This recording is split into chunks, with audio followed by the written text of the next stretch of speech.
kamu datang ke wawancara kerja, lalu melihat sampah di lantai, kamu akan ambil atau biarkan? Bayangkan kamu yakin bakal diterima kerja. Semua sudah sempurna, tapi tanpa kamu sadari, setiap langkahmu diam-diam sedang dinilai, bukan dari jawabanmu, tapi dari hal-hal kecil yang kamu abaikan, dan yang paling menyeramkan, yang mengawasi kamu bukan manusia. Wawancara kerja ini berubah jadi mimpi buruk. Namanya Raka. Umurnya 24 tahun. Baru lulus kuliah dengan nilai yang bisa dibilang membanggakan. Sejak awal, Raka memang bukan tipe orang yang setengah-setengah. Kalau dia mau sesuatu, dia harus dapat. Prinsip itu yang dia pegang sejak dulu. Bahkan sejak masih kuliah, dia sudah terbiasa jadi yang paling menonjol. Entah itu saat presentasi, organisasi, atau sekadar debat di kelas, Raka selalu ingin jadi yang paling dilihat. Pagi itu, suasana kamar kosnya terasa berbeda, lebih sunyi. Bahkan suara motor di luar yang biasanya berisik terasa seperti menjauh, seolah teredam oleh sesuatu yang tak terlihat. Jam di dinding berdetak pelan, tapi setiap detiknya terasa lebih berat dari biasanya. Raka duduk di tepi kasur, menatap lantai beberapa detik sebelum akhirnya berdiri. Hari ini adalah hari yang dia tunggu-tunggu. Wawancara kerja di sebuah perusahaan besar di pusat kota. Kesempatan yang sudah dia incar sejak lama. Bahkan, bisa dibilang ini adalah satu-satunya peluang yang benar-benar dia anggap penting setelah lulus. Ini kesempatan gue, gumamnya sambil merapikan jas di depan cermin. Tangannya bergerak cepat, tapi sorot matanya tajam, penuh keyakinan. Dia mengamati dirinya sendiri dari ujung kepala sampai kaki, memastikan tidak ada yang salah. Rambutnya rapi, sepatu mengilap, kemeja bersih, tanpa lipatan. Semuanya sempurna. Dia tersenyum tipis, percaya diri, terlalu percaya diri. Mungkin dalam pikirannya tidak ada alasan untuk gagal. CV yang dia bawa penuh dengan pengalaman organisasi, sertifikat pelatihan, dan nilai akademis yang tinggi. Dia sudah membayangkan dirinya duduk di kursi kantor, bekerja di ruangan ber-AC, dengan gaji yang besar. Setelah memastikan semuanya rapi, dia mengambil map berisi berkas-berkasnya, lalu keluar dari kamar kos. Saat pintu ditutup, ada bunyi kecil seperti sesuatu terjepit. Tapi ketika dia menoleh, tidak ada apa-apa. Dia hanya menghela napas dan mengabaikannya. Perjalanan menuju gedung itu terasa lebih cepat dari biasanya. Jalanan tidak terlalu macet. Lampu lalu lintas seolah berpihak padanya. Namun, semakin dekat dia ke pusat kota, langit yang tadinya cerah perlahan berubah menjadi mendung. Awan gelap menggantung rendah, seolah menekan suasana. Gedung perusahaan itu akhirnya terlihat tinggi, menjulang, kaca-kacanya memantulkan langit yang kini tampak suram. Raka berdiri sejenak di depan gedung itu, menarik napas panjang. Ada rasa kagum, tapi juga sesuatu yang sulit dijelaskan. Seperti perasaan tidak diundang. Aneh, tadi pagi panas, gumamnya pelan. Dia melangkah masuk. Begitu pintu otomatis terbuka, hawa dingin langsung menyambut. Tapi bukan sekadar dingin AC. Dingin yang menusuk, yang terasa sampai ke dalam tulang. Raka tanpa sadar menggosok lengannya pelan. Ruangan lobi itu luas, bersih, dan rapi. Tapi terlalu kosong untuk ukuran kantor sebesar ini. Beberapa orang memang terlihat berjalan, tapi langkah mereka pelan, hampir tanpa suara. Tidak ada percakapan, tidak ada tawa, tidak ada suara ketikan. Semuanya terasa. Raka berjalan ke meja resepsionis. Seorang wanita duduk di sana, mengenakan seragam rapi. Wajahnya cantik, tapi ekspresinya datar. Senyumnya muncul, tapi tidak sampai ke mata. "Selamat pagi," kata Raka. Wanita itu mengangguk pelan. "Silakan ke lantai 7 untuk wawancara." Nada suaranya aneh, datar, tanpa ekspresi, seperti membaca sesuatu yang sudah dihafal. Raka sempat menunggu, berharap ada instruksi tambahan, tapi wanita itu hanya diam, kembali menatap layar komputer tanpa banner-banner mengetik. Raka akhirnya mengangguk dan berbalik menuju lift. Langkahnya menggema pelan di lantai marmer. Anehnya, suara langkahnya terdengar lebih jelas daripada suara langkah orang lain di sekitarnya. Lift terbuka tanpa suara. Raka masuk, lalu menekan tombol angka ke-7.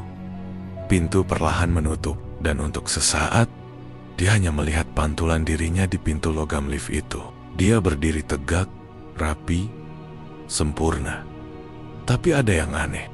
Bayangan itu sedikit terlambat mengikuti gerakannya. Saat dia mengangkat tangan, bayangannya menyusul sepersekian detik kemudian. Sangat halus, tapi cukup untuk membuatnya sadar. Raka mengerutkan kening. Dia mencoba lagi, menggerakkan kepalanya sedikit. Dan lagi-lagi, bayangan itu terlambat. Dia langsung berhenti. Jantungnya berdetak sedikit lebih cepat. Halusinasi, gumamnya.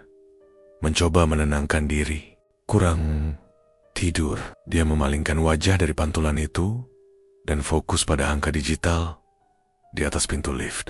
3, 4, 5. Namun, di sudut matanya, dia masih bisa melihat bayangannya. Dan kali ini, bayangan itu seperti menatap balik ke arahnya. Ting. Lantai ke-7, pintu lift terbuka. Raka melangkah keluar dengan cepat, seolah ingin menjauh dari ruang sempit itu. Begitu dia keluar, lorong panjang langsung terbentang di depannya. Lampunya terang, putih, tanpa celah. Tapi suasananya dingin, terlalu sunyi. Tidak ada suara aktivitas kantor sama sekali. Langkah kaki Raka terdengar jelas. Tok, tok. Padahal lantainya berkarpet tebal. Raka memperlambat langkahnya. Dia mencoba berjalan lebih pelan, memastikan tok. Suara itu tetap ada. Dia berhenti. Suara itu ikut berhenti. Perlahan, dia menoleh ke belakang. Tidak ada siapa-siapa. Lorong itu kosong, panjang, dan terasa semakin sempit saat dia menatapnya. Lampu di ujung lorong sedikit berkedip, hampir tidak terlihat kalau tidak diperhatikan. Raka menelan ludah. Dia menarik napas panjang, mencoba tetap fokus. Ini cuma kantor biasa, katanya pelan. Lebih seperti meyakinkan dirinya sendiri.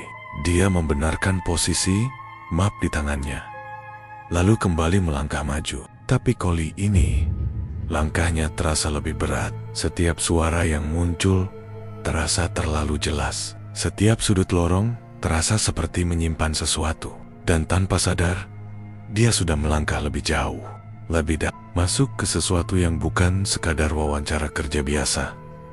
Di tengah lorong, Raka melihat sesuatu yang langsung membuat langkahnya melambat. Awalnya dia kira hanya bayangan atau pantulan cahaya dari lampu di atas, tapi begitu dia mendekat, benda itu semakin jelas terlihat. Sampah, kertas kusut, dan botol plastik tergeletak di lantai, tepat di jalur yang harus dia lewati. Posisi sampah itu aneh, seperti sengaja diletakkan, bukan sekadar jatuh atau tertiup angin. Di kantor sebesar ini, dengan lantai sebersih itu, keberadaan sampah terasa janggal. Raka, kok kantor segede ini jorok banget sih, gumamnya. Pelan, suaranya terdengar lebih keras dari yang dia kira, memantul tipis di dinding lorong yang panjang itu. Dia berhenti beberapa detik, menatap sampah itu dengan ragu. Entah kenapa, ada dorongan kecil dari dalam dirinya. Perasaan yang halus, tapi cukup jelas. Seolah ada suara yang tidak terdengar, tapi terasa. Ambil, beresin. Tangannya bahkan sempat bergerak sedikit, seperti ingin meraih botol plastik itu. Tapi belum sempat dia benar-benar melakukannya, pikirannya langsung menimpali. Angle pain, bukan tugas gue. Raka menarik kembali tangannya, menghela napas, lalu melangkah melewati sampah itu begitu saja. Baginya, itu bukan urusannya. Dia datang untuk wawancara, bukan jadi petugas kebersihan. Beberapa langkah pertama terasa normal, tapi begitu dia berjalan sedikit lebih jauh, ada sesuatu yang berubah. Suara langkahnya awalnya hanya satu irama, tok, tok, jelas dan konsisten. Tapi perlahan, suara itu menjadi aneh, seperti bertambah. Tok, lalu diikuti tok, tok yang lain. Ritmenya tidak sama persis, tapi cukup dekat untuk membuat bulu kuduknya berdiri. Raka langsung berhenti. Suara itu ikut berhenti. Dia menoleh ke belakang dengan cepat. Lorong itu kosong. Tidak ada siapa-siapa. Lampu tetap menyala terang. Dinding putih bersih. Lantai tanpa noda. Semuanya tampak normal. Tapi justru itu yang membuatnya terasa tidak normal. Raka menelan ludah. Cuma perasaan, bisiknya. Tapi saat dia menunduk sedikit, matanya kembali ke arah lantai, ke tempat di mana tadi ada sampah. Kosong, bersih. Tidak ada kertas kusut, tidak ada botol plastik, tidak ada apa-apa. Jantungnya langsung berdegup lebih cepat. Perasaan tadi ada gumamnya. Suaranya mulai terdengar, tidak yakin. Dia bahkan mundur satu langkah, mencoba memastikan, tapi memang tidak ada. Seolah-olah sampah itu tidak pernah ada sejak awal. Dia mencoba berpikir logis. Mungkin tadi dia salah lihat. Mungkin hanya bayangan. Mungkin memang tidak ada apa-apa. Tapi perasaan aneh itu tidak hilang. Justru semakin kuat. Seperti sesuatu yang diam-diam memperhatikan reaksinya. Raka menggeleng pelan, mencoba mengusir pikiran itu. Dia kembali melangkah, kali ini sedikit lebih cepat. Tapi setiap langkahnya sekarang terasa diperhatikan. Seperti ada mata yang mengikuti dari belakang, dari samping, bahkan dari atas. Tak lama, dia menemukan sebuah pintu dengan tanda toilet. Entah kenapa, langkahnya otomatis melambat. Ada dorongan aneh yang membuatnya ingin masuk. Bukan karena dia butuh, tapi seperti ada sesuatu yang memanggil. Dia berdiri di depan pintu itu beberapa detik, lalu akhirnya mendorongnya. Begitu pintu terbuka, suara air langsung terdengar. Keras, terlalu keras untuk ruangan sekecil itu. Air mengalir deras dari salah satu keran wastafel. Tidak ada orang di dalam. Semua bilik tertutup, tapi tidak ada suara dari dalam. Tidak ada gerakan. Raka melangkah masuk perlahan. Setiap langkahnya terdengar jelas, bercampur dengan suara air yang mengalir. Dia berhenti di depan wastafel, menatap cermin besar yang terpasang di dinding. Wajahnya terlihat berbeda, pucat, matanya sedikit cekung, seperti kurang tidur. Padahal dia merasa cukup istirahat semalam. Mungkin grogi, katanya pelan, mencoba tersenyum. Tapi senyumnya terasa kaku, tidak alami. Dia menatap keran yang masih terbuka. Air terus mengalir, memercik ke wastafel, dan sedikit ke lantai. Sekali lagi, perasaan itu muncul. Lebih kuat kali ini. Tangannya sedikit bergerak, tapi lagi-lagi pikirannya menolak. Udahlah, bukan urusan gue. Dia menghela napas, lalu menggeleng pelan, seperti menegaskan keputusannya sendiri. Raka berbalik, berniat keluar dari toilet itu. Tapi saat tangannya menyentuh gagang pintu, sesuatu terjadi. Suara air berhenti. Mendadak, tidak ada transisi. Tidak ada suara keran diputar. Langsung sunyi. Raka membek, tangannya masih menggenggam gagang pintu. Tapi tubuhnya tidak bergerak. Nafasnya tertahan. Perlahan, sangat perlahan, dia menoleh ke belakang. Keran itu sekarang tertutup. Tidak ada air yang mengalir. Wastafel kering, seolah tidak pernah basah. Padahal dia belum menyentuhnya. Jantungnya berdegup kencang. Telinganya berdenging pelan. Dan saat matanya kembali ke cermin, dia melihat sesuatu.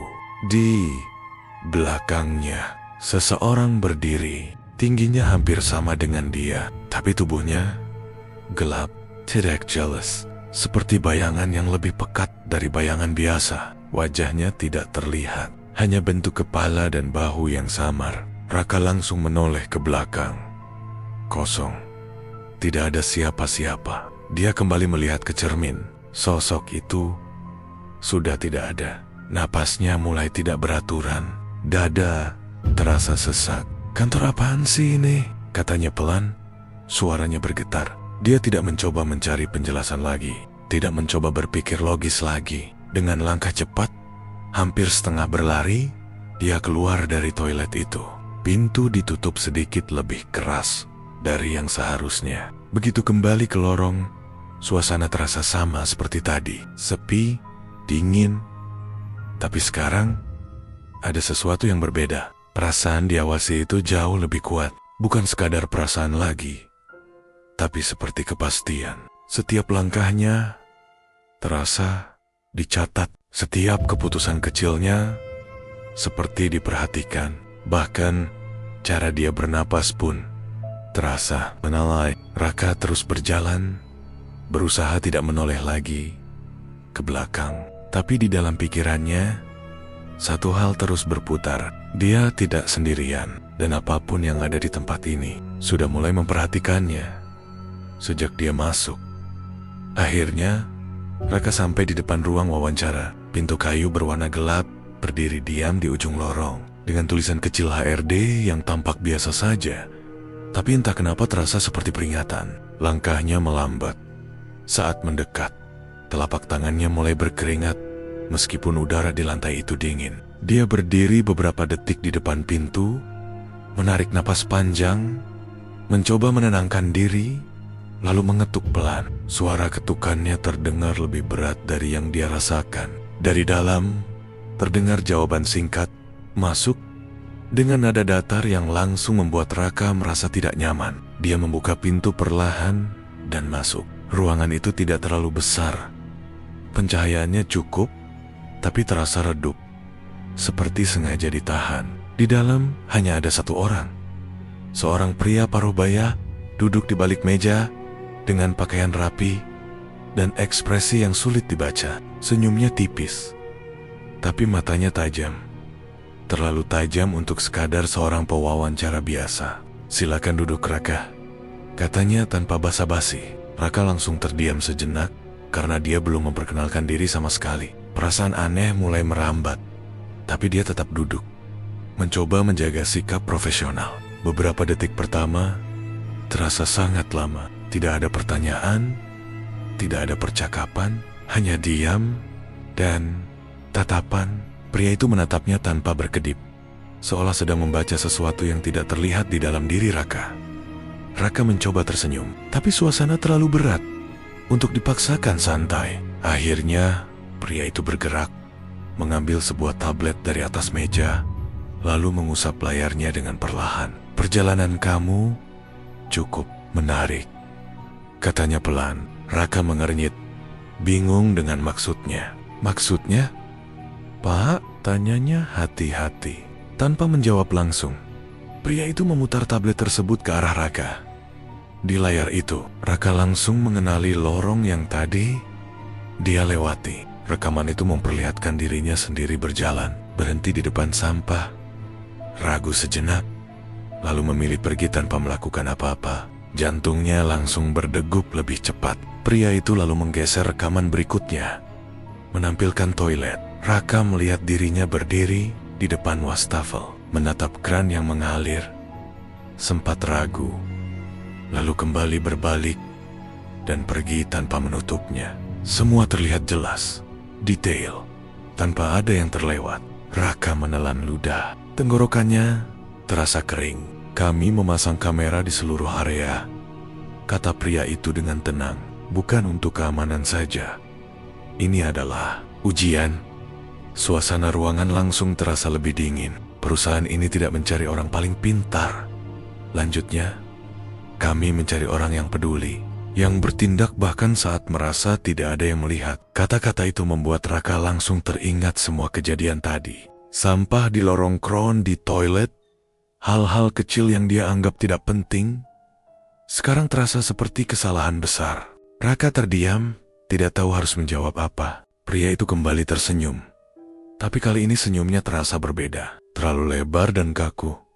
Seperti bukan ekspresi alami manusia. Dan menariknya, katanya pelan, dengan suara yang sedikit lebih dalam, memang tidak ada yang melihat. Raka mengangkat kepala, bingung, sekaligus waspada. Apa maksudnya? Betniannya. Tiba-tiba, lampu ruangan berkedip beberapa kali secara berurutan. Cahaya menjadi tidak stabil dan membuat bayangan di dalam ruangan bergerak aneh. Raka refleks menoleh ke atas, lalu kembali ke depan. Saat lampu kembali stabil, sesuatu di layar tablet berubah. Rekaman yang tadi hanya menampilkan dirinya, sekarang menunjukkan hal lain. Di lorong, ada sosok hitam yang mengikuti langkahnya dari belakang, selalu berada di jarak yang sama. Sosok itu tidak memiliki wajah yang jelas, hanya bentuk tubuh gelap seperti bayangan yang lebih pekat dari bayangan biasa. Rekaman berpindah ke toilet, dan di sana sosok itu terlihat berdiri,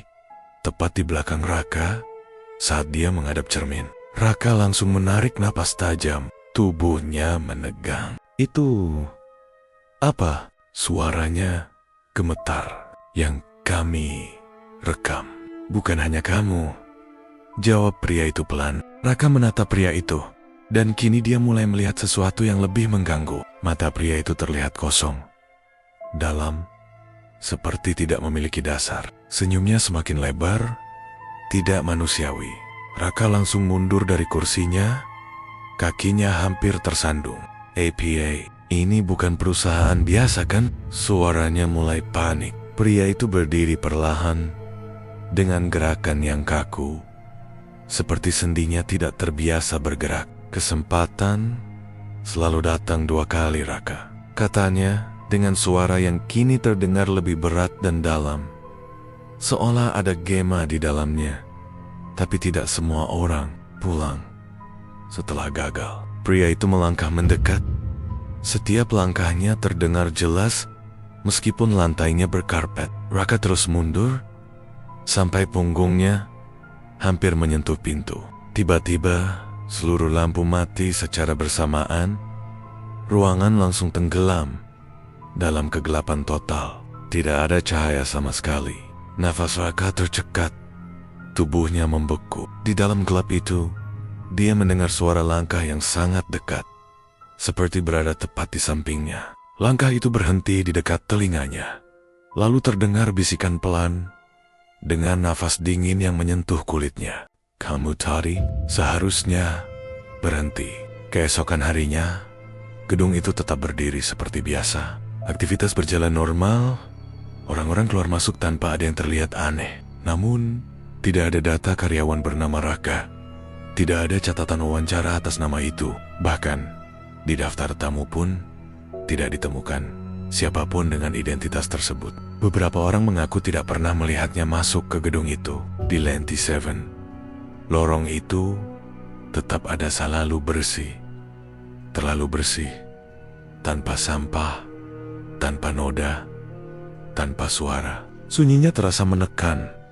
Seolah tempat itu tidak pernah banner-banner digunakan. Seolah siapapun yang masuk ke sana tidak pernah meninggalkan jejak. Sejak saat itu, beredar cerita di kalangan pencari kerja. Cerita yang tidak pernah banner-banner dibuktikan, tapi juga tidak pernah hilang. Kalau kamu datang ke wawancara di gedung itu, jangan cuma fokus ke pertanyaan. Perhatikan hal-hal kecil, karena mungkin yang menguji kamu bukan manusia. Dan cerita pun tamat.